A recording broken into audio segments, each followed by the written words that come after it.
അധ്യായം 10. കർത്താവ് മോശയോട് അരുളിച്ചെയ്തു, അടിച്ചു പരത്തിയ വെള്ളികൊണ്ട് 2 കാഹളം നിർമ്മിക്കുക. സമൂഹത്തെ വിളിച്ചുകൂട്ടാനും പാളയത്തിൽ നിന്ന് പുറപ്പെടാനും അവ മുഴക്കണം. അവ രണ്ടും ഒന്നിച്ചു മുഴക്കുമ്പോൾ സമൂഹം മുഴുവനും സമാഗമ കൂടാരവാതിൽക്കൽ നിന്റെ മുൻപിൽ സമ്മേളിക്കണം. ഒരു കാഹളം മാത്രം ഊതിയാൽ ഇസ്രായേലിലെ ഗോത്രത്തലവന്മാരായ നായകന്മാർ മാത്രം നിന്റെ മുമ്പിൽ ഒന്നിച്ചുകൂടണം. സന്നാഹത്തിനുള്ള ആദ്യ കാഹളം മുഴങ്ങുമ്പോൾ കിഴക്കുവശത്തുള്ള പാളയങ്ങൾ പുറപ്പെടണം. അത് 2ാം പ്രാവശ്യം മുഴങ്ങുമ്പോൾ തെക്കുവശത്തുള്ള പാളയങ്ങൾ പുറപ്പെടണം. യാത്ര പുറപ്പെടേണ്ടപ്പോഴൊക്കെ സന്നാഹധ്വനി ഉയർത്തണം. സമൂഹം ഒന്നിച്ചുകൂടാൻ കാഹളമൂതുമ്പോൾ സന്നാഹധ്വനി മുഴക്കരുത്. അഹറോന്റെ പുത്രന്മാരാണ് കാഹളം മുഴക്കേണ്ടത്. ഇത് നിങ്ങൾക്ക് തലമുറ തോറും എന്നേക്കുമുള്ള നിയമമായിരിക്കും. നിങ്ങളുടെ ദേശത്ത് നിങ്ങളെ ഞെരിക്കുന്ന ശത്രുവിനെതിരെ യുദ്ധത്തിന് പോകുമ്പോൾ നിങ്ങളുടെ ദൈവമായ കർത്താവ് നിങ്ങളെ ഓർക്കുന്നതിനും ശത്രുവിൽ നിന്ന് നിങ്ങൾ രക്ഷപ്പെടുന്നതിനും കാഹളങ്ങൾ സന്നാഹധ്വനി മുഴക്കണം. നിങ്ങളുടെ സന്തോഷത്തിന്റെ ദിനങ്ങളിലും നിർദ്ദിഷ്ടമായ ഉത്സവങ്ങളിലും മാസാരംഭങ്ങളിലും ദഹനബലികളും സമാധാന ബലികളും അർപ്പിക്കുമ്പോഴും കാഹളമൂതണം. അപ്പോൾ നിങ്ങളുടെ ദൈവം നിങ്ങളെ ഓർമ്മിക്കും.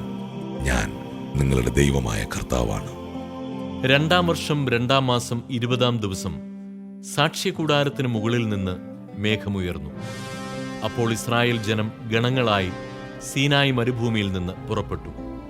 മേഘം പാരാൻ മരുഭൂമിയിൽ ചെന്നു നിന്നു. മോശ വഴി കർത്താവ് നൽകിയ കൽപ്പനയനുസരിച്ച് അവർ ആദ്യമായി യാത്ര പുറപ്പെട്ടു. യൂദാഗോത്രം ഗണങ്ങളായി പതാകയുമേന്തി ആദ്യം പുറപ്പെട്ടു. അമ്മീനാദാബിന്റെ മകൻ നഹ്ഷോനായിരുന്നു അവരുടെ നായകൻ. ഇസാഖർ ഗോത്രത്തിന്റെ മുമ്പിൽ നടന്നത് സുവാറിന്റെ മകൻ നെത്തനേലാണ്. സെബുലൂൺ ഗോത്രത്തെ നയിച്ചത് ഹേലോനിന്റെ പുത്രൻ എലിയാബ് ആകുന്നു. കൂടാരം അഴിച്ചിറക്കിയപ്പോൾ ഗർഷോന്റെയും മെറാറിയുടെയും പുത്രന്മാർ അത് വഹിച്ചുകൊണ്ട് പുറപ്പെട്ടു. അനന്തരം റൂബൻ ഗോത്രം ഗണങ്ങളായി പതാകയേന്തി പുറപ്പെട്ടു. ഷെദയൂറിന്റെ മകൻ എലിസൂർ അവരുടെ മുമ്പിൽ നടന്നു.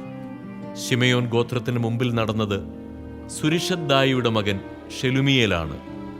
ഗാദ് ഗോത്രത്തെ നയിച്ചത് റവുവേലിന്റെ മകൻ എലിയാസാഫ് അത്രേ. അതിനുശേഷം വിശുദ്ധ വസ്തുക്കൾ വഹിച്ചുകൊണ്ട് കൊഹാത്തിന്റെ പുത്രന്മാർ പുറപ്പെട്ടു. അവർ എത്തുന്നതിന് മുമ്പ് സാക്ഷ്യകൂടാരം സ്ഥാപിക്കപ്പെട്ടു. തുടർന്ന് എഫ്രായിം ഗോത്രം ഗണങ്ങളായി പതാകയേന്തി പുറപ്പെട്ടു. അവരുടെ നായകൻ അമ്മിഹൂദിന്റെ മകൻ എലിഷാമ ആയിരുന്നു. മനാസെ ഗോത്രത്തിന്റെ മുമ്പിൽ നടന്നത് പെദാഹ്സൂറിന്റെ മകൻ ഗമാലിയലാണ്.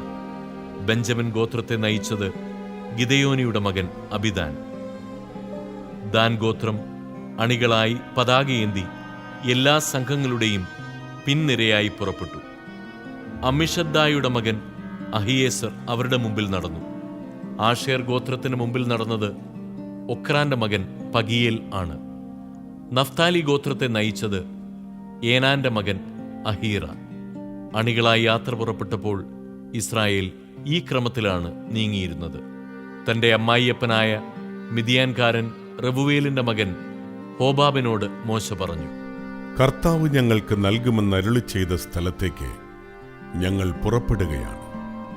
ഞങ്ങളുടെ കൂടെ വരിക, നിനക്ക് നന്മയുണ്ടാകും. കാരണം കർത്താവ് ഇസ്രായേലിന് നന്മ വാഗ്ദാനം ചെയ്തിട്ടുണ്ട്. അവൻ പറഞ്ഞു, ഞാൻ വരുന്നില്ല. എൻ്റെ ദേശത്തേക്കും ബന്ധുക്കളുടെ അടുത്തേക്കും ഞാൻ മടങ്ങിപ്പോകുന്നു. അപ്പോൾ മോശ പറഞ്ഞു, ഞങ്ങളെ വിട്ടുപോകരുതെന്ന് ഞാൻ അപേക്ഷിക്കുന്നു. കാരണം മരുഭൂമിയിൽ പാളയമടിക്കേണ്ടതെങ്ങനെയെന്ന് നിനക്കറിയാം. നീ ഞങ്ങൾക്ക് മാർഗദർശിയായിരിക്കും. നീ ഞങ്ങളോടുകൂടെ വരികയാണെങ്കിൽ കർത്താവ് ഞങ്ങൾക്ക് നൽകുന്ന സമൃദ്ധിയിൽ നിനക്ക് പങ്ക് ലഭിക്കും. അവർ കർത്താവിന്റെ പർവ്വതത്തിൽ നിന്ന് പുറപ്പെട്ട് 3 ദിവസം യാത്ര ചെയ്തു. അവർക്ക് ഒരു വിശ്രമസ്ഥലം ആരാഞ്ഞുകൊണ്ട് കർത്താവിന്റെ വാഗ്ദാന പേടകം അവരുടെ മുമ്പിൽ പോയിരുന്നു. അവർ പാളയത്തിൽ നിന്ന് പുറപ്പെട്ട് യാത്ര ചെയ്തപ്പോഴെല്ലാം കർത്താവിന്റെ മേഘം പകൽ സമയം അവർക്ക് മീതെയുണ്ടായിരുന്നു. പേടകം പുറപ്പെട്ടപ്പോഴെല്ലാം മോശ പ്രാർത്ഥിച്ചു, കർത്താവേ, ഉണരുക. അങ്ങയുടെ ശത്രുക്കൾ ചിതറിപ്പോകട്ടെ. അങ്ങയെ ദ്വേഷിക്കുന്നവർ പലായനം ചെയ്യട്ടെ. പേടകം നിശ്ചലമായപ്പോൾ അവൻ പ്രാർത്ഥിച്ചു, കർത്താവേ, അവിടുന്ന് ഇസ്രായേലിന്റെ 10,000-ങ്ങളിലേക്ക് തിരിച്ചു വന്നാലും